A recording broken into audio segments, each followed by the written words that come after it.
इच्छामती नदी के शांत किनारे पर रूपनगर नाम का एक छोटा सा गांव बसा था। गांव प्राकृतिक सुंदरता से भरपूर था, जहां चारों ओर खुले खेत और पुराने ऊंचे पेड़ थे। गांव की सीमा पर आबादी से थोड़ा दूर एक विशाल खजूर का पेड़ खड़ा था।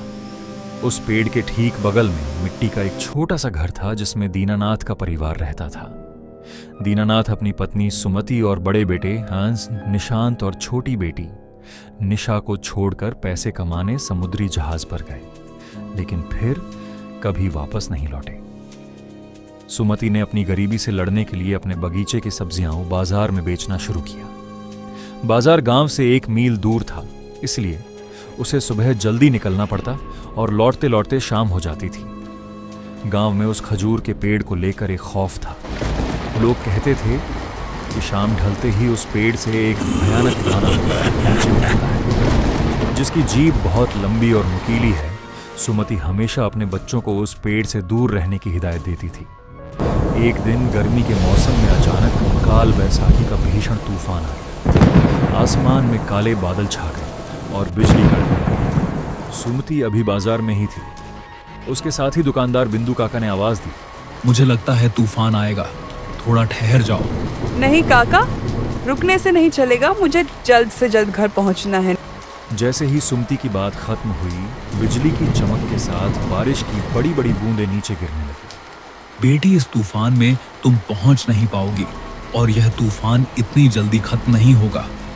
तेज तूफान है, बात सुनो, मेरा यही रुक जाओ। सुमति की बात खत्म नहीं हुई। चारों ओर काले घने बादल छा गए और काले बादलों से तेज गरज चमक के साथ बारिश होने लगी। तीव्र वेग से शुरू हुई तूफानी बारिश को 2 हताश और भयभीत आंखों से वह देखने लगी। रात का अंधेरा धीरे धीरे घना होता जा रहा है। बारिश अभी थमी नहीं है। तूफान धीमा हो गया है, लेकिन बारिश पूरे जोरों पर जारी है। घर के बाहर दोनों भाई बहन निशांत और निशा अपनी मां के इंतजार में बैठे हुए थे। निशांत ने कहा, सुनो निशा, रात होने वाली है। हाँ भैया, माँ कब आएगी? पता नहीं, शायद आज माँ नहीं आएगी। सच बोल रहे हो भैया, माँ नहीं आएगी क्या? छोटी मौसम को देख, ऐसी तूफान में माँ कैसे आएगी? मुझे बहुत डर लग रहा है। डर मत छोटी माँ, शायद सुबह ही आ जाए। चल अंदर चलते हैं, बाहर बैठ के कोई फायदा नहीं। दोनों अंदर चले गए और दरवाजा बंद कर दिया। बाहर अभी भी हवा चल रही है। बारिश की रफ्तार के साथ रात का अंधेरा बढ़ने लगा है। धीरे धीरे घर के आसपास गहरा अंधेरा छा गया। सुबह के बने हुए चावल थे। दोनों वहीं खाक कर सो गए। जमे हुए अंधेरे के चारों ओर प्रकाश के एकमात्र स्रोत के रूप में बस एक लालटेन जल रहा था। बंद दरवाजों और खिड़कियों की दरारों से हल्की ठंडी हवा आने लगी। दोनों एक कंबल ओढ़कर सो गए। तड़के करीब 2 बजे बाहर तेज हवाओं के बीच निशांत को एक आवाज सुनाई दी। निशांत, ओ निशांत, निशा बेटी, दरवाजा खोलो, मैं आ गई। निशांत खुशी से झूम उठा। उसने जैसे ही दरवाजा खोला, अंधेरे में सुमति खड़ी थी। निशा ने दौड़कर अपनी मां को गले लगा लिया, लेकिन उसे महसूस हुआ कि मां का शरीर बहुत ठंडा था। जैसे ही उसने दोबारा गले मिलना चाहा, सुमति ने उसे झटक दिया और कहा, तो अंदर चल, कीचड़ मत कर, मैं कपड़े बदल लूं। सुमति रसोई में कपड़े बदलने गई। निशांत और निशा बिस्तर पर लेट गए। तभी सुमति आकर उनके बीच में सो गई। थोड़ी देर बाद निशा की नींद खुली। उसे अपनी पीठ पर बहुत तेज जलन और दर्द महसूस हुआ। उसने डरते हुए अपनी भाई निशांत को जगाया। भैया, पीठ बहुत दर्द हो रही है, माँ को बोलो ना पीठ सहलाने के लिए। निशांत नींद में सुमति को बुलाने जाता है, तभी अचानक एक भयानक दृश्य देखकर वह चौंक जाता है। अपनी आंखों के सामने एक भयानक दृश्य। अजीब, बदसूरत और भयानक एक प्राणी अपने लंबे तेज कांटों जैसे जीभ के साथ लगातार उसकी बहन की पीठ को चाट रहा है। उसकी जीभ से खून टपक रहा है। उसकी मां कहा, यह तो कुछ और है। एक बड़ा मोह चेहरे पर, नुकीले दांतों की कतार उभरी हुई है। भय और घबराहट के कारण उसकी जबान से कुछ भी नहीं निकला। थोड़ी देर बाद निशा फिर सो गई, लेकिन निशांत को अब नींद नहीं आ रही थी। वह करवट लेकर लेटे लेटे डर के साथ सोचने लगा, इस रात में कौन आया। वह सोच ही रहा था कि क्या करें। अचानक निशा के चेहरे पर दर्द के भाव आ गए। उसने फिर आंखें खोली और निशांत को आवाज दी, भैया मुझे बहुत ज्यादा दर्द हो रहा है और जलन भी। कोई उत्तर न पाकर निशा ने अपनी माँ को पुकारा। माँ, ओ माँ, जरा सा सहला दीजिए ना, मुझे पीठ पर बहुत दर्द हो रहा है। हाँ सहला रही हूँ। तभी निशांत उसकी ओर मुड़ा और उसे चुप रहने को कहा। माँ नहीं आई है, हमारे बगल वाले खजूर के पेड़ से भूत आया है, हम लोगों को अभी भागना पड़ेगा। निशा चौंक गई, भय से उसकी नींद उड़ गई। उसने कहा, भैया अब क्या करेंगे, मुझे बहुत डर लग रहा है। चुप रुक जा, मैं कुछ करता हूँ।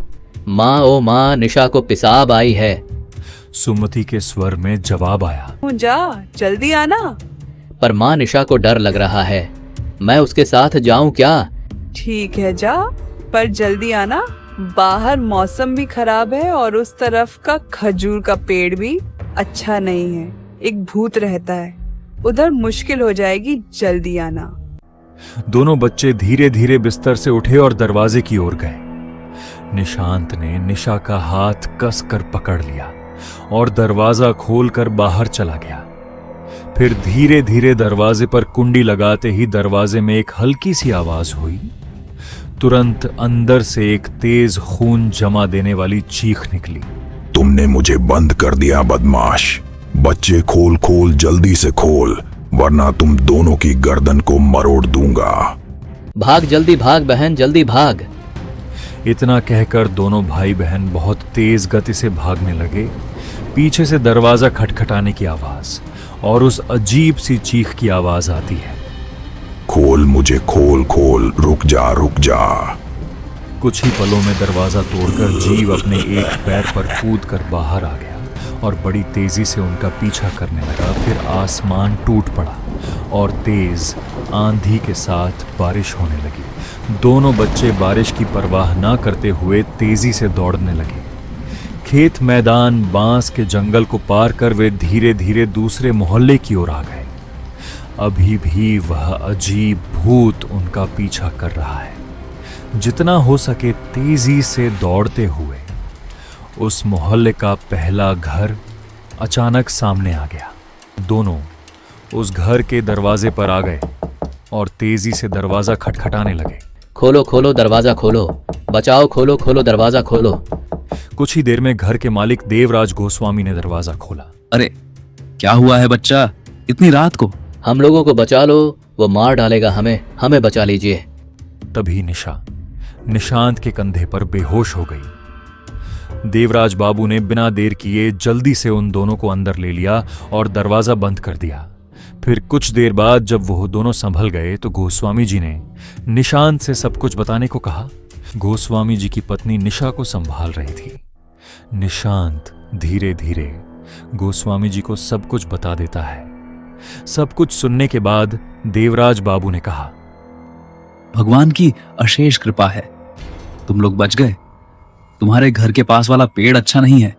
गांव का एक पैर वाला भूत वहां रहता है, जिसका मुंह बहुत बड़ा है और उसके मुंह से एक बहुत लंबा जीभ बाहर लटकता रहता है।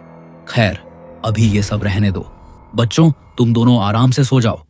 अब डरने की कोई बात नहीं है। सुबह जब तुम्हारी माँ आएगी फिर बात करेंगे। रात बीत रही थी। तूफान रुक जाता है। गोस्वामी जी और उनकी पत्नी दोनों को अपने पास ही सुला देते हैं। अगली सुबह सुमति आती है और गोस्वामी जी के गेट पर जोर जोर से चिल्लाती है, गोस्वामी जी दरवाजा खोलिए। उन्होंने दरवाजा खोला तो उनको एक औरत दिखाई दी।